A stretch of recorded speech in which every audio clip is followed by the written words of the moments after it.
Saving money is more than just putting your money in a savings account and calling it a day. There are some lifestyle habits you might have where you think you're saving money, but those habits actually prevent you from maximizing your savings potential. Today, I'll talk about 7 ways you might be trying to save money, but are actually spending more money in the long run. We're going to uncover the hidden costs behind these common mistakes. And these are areas that took me a few years to realize, and some of these saving strategies require spending more money now in order to save money in the long run.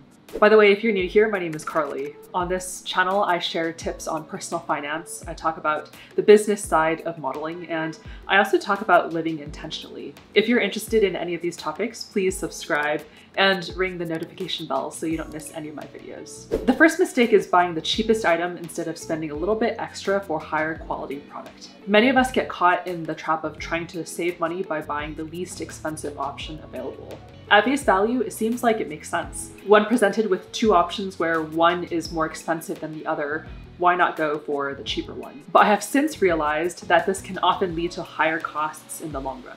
Cheaper products might be made with lower quality materials and inferior craftsmanship. This means that they will wear out faster than the same items of higher quality. For example, with a cheap vacuum, we might find ourselves having to replace it every 2 years. But if we invest in a more expensive vacuum, it might last 10+ years. In the long run, the cheaper option becomes more expensive, and the cheaper option is also worse for the environment. If we can't afford the more expensive version, it might be worth seeing if we can get things secondhand. Lots of very well-made items and appliances will last years, sometimes decades. So buying quality items secondhand can be actually a great deal. There's a whole Buy It for Life subreddit where you can see other people's experiences of the best quality items they have purchased from specific brands. If I'm looking for something that requires an investment, I will take a look at that subreddit to see people's experiences with a specific product. I think the one caveat to this tip is to be aware of products that are priced expensively but are actually subpar quality. I feel like that's something we need to keep an eye out for these days, and we just have to do the research to cover our bases. Ignoring preventive maintenance is a common mistake we might make when we are trying to save money, but it often leads to greater expenses and headaches down the line. The reality is regular maintenance helps identify and fix minor issues before they become major problems. This goes from everything from tech, like cars, to clothes, to even our bodies. Ignoring minor issues or regular upkeep can lead to significant damage that requires more expensive repairs later on. When we invest in preventive maintenance, to a certain degree, we're also paying for peace of mind. We know that our appliances or our clothes are working well and they will continue to serve us well. Sometimes preventive maintenance is something you do yourself and it simply takes time and energy, and other times we have to bite the bullet and pay for the preventive maintenance. When it comes to clothes, for instance, proper maintenance of our clothes and accessories will extend their lifespan so we don't have to continue to repurchase as frequently. Hand washing an item, for example, if it's more delicate, is not only better for the environment, but that's also far more gentle on the clothing item than a washing machine. If you have leather shoes, taking care of them properly, like cleaning them, waterproofing them, and storing them well, are little things that really extend the lifespan of an item. Beyond just extending the lifespan of these products, if you want to sell the item down the line, you will also get a better price if it's been well maintained. So not only do you get a better experience with the item if you maintain it well, you also get more money back on your investment if or when you choose to sell it. A study from the Journal of American Medical Association showed that 45% of deaths from heart disease, stroke, and type 2 diabetes in the United States were associated with the standard American diet. Sometimes the cheapest and most convenient meals are highly processed and are chemically manufactured to make them more addicting. These are foods that are quite detrimental to our health. A poor diet can weaken our immune system, which then makes us more susceptible to illnesses. I was listening to a podcast the other day that said something along the lines of, you go to your doctor for sick care, but healthcare happens at home based on the foods that you eat and the lifestyle that you live. Buying cheap, unhealthy food will lead to problems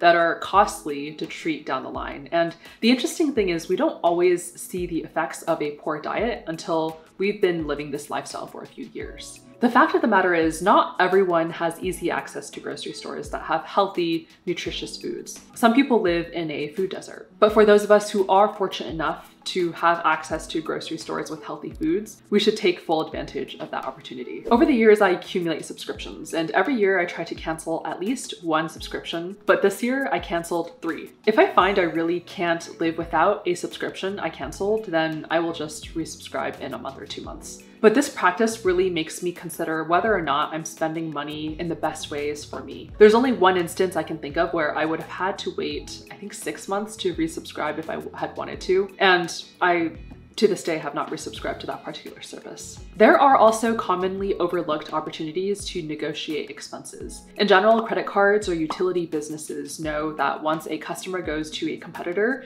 it becomes quite difficult to bring the customer back. Because of this, oftentimes they will be willing to make concessions to keep the customer. Every time I am ready to switch my provider, whether it be for credit cards or utilities like Wi-Fi, or even if I just have a fee from a bank, I will call customer service and say that I am ready to close my account. Usually they will transfer me to someone who has the ability to give me available concessions. In the last couple of years I've done this, I've gotten hundreds of dollars of fees waived from my banks. I've saved almost half off of my Wi-Fi subscription contract. But it's also not like I'm saving this all at once. It might be like a $20 fee here or a $30 fee there. If it's worth it to you, then it might be worth calling in. I have tried to negotiate credit card annual fees, and sometimes it works, sometimes it doesn't. But if the credit card is no longer worth it for me to pay an annual fee for, I will simply cancel it or downgrade it. The key to successfully asking for concessions is by threatening to walk away. But you have to genuinely be prepared to leave, or at least maybe convincingly act as if you are. I guess if you're on a phone call, you can just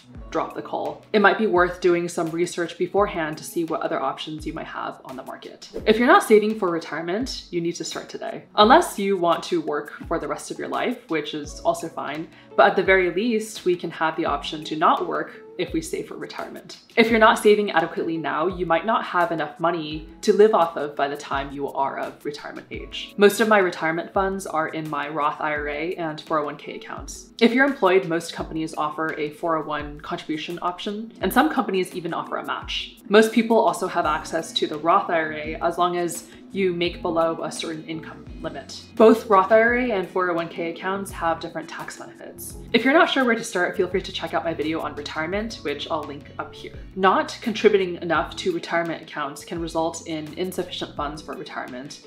And the earlier you start, the sooner you can harness the power of compound interest. Also, don't forget to actually invest the money, because that's how compound interest works. It's one thing to contribute to the account, but it's another to actually buy the stocks or funds with this money, which is how your account will grow value. I realize I talk about high yield savings account a good amount on this channel, but I think it's such an underrated tool to save money effectively. If you don't have one already, open a high yield savings account, because the interest rates on high yield savings account are much higher than those on a checkings or regular savings account. Right now, they're hovering at around 4.5%, and it fluctuates depending on the interest rates that the Federal Reserve set. But by comparison, a checking account or regular savings account interest rate is like 0.01%. And while 4.5% might not meet inflation depending on the month or the year, it is still growing at a higher rate, a much higher rate than 0.01%. where your money is actively losing value. Any liquid cash you're not using for immediate expenses, but you see yourself needing maybe in the next few months to a year, consider storing in a high yield savings account. This might be your emergency fund, maybe it's a sinking fund, maybe it's saving for vacation. Personally, I keep just enough to cover my monthly expenses in my checking account, and everything else is in investments or my emergency fund. For money that you're not actively using, you might as well take the opportunity to earn interest on it to at least keep the value of the money that you would otherwise lose due to inflation. Those are all of the ways you might be saving money incorrectly. If you're buying cheap and poorly made items instead of saving up to buy higher quality items, you will be spending more in the long run. Don't ignore preventive maintenance, because this ensures that you maintain your items well and will help hold their value as much as possible in case you ever want to sell them. Don't compromise on nutrition to save money, because it can lead to more expensive health bills down the line. Don't skip contributions to your retirement account.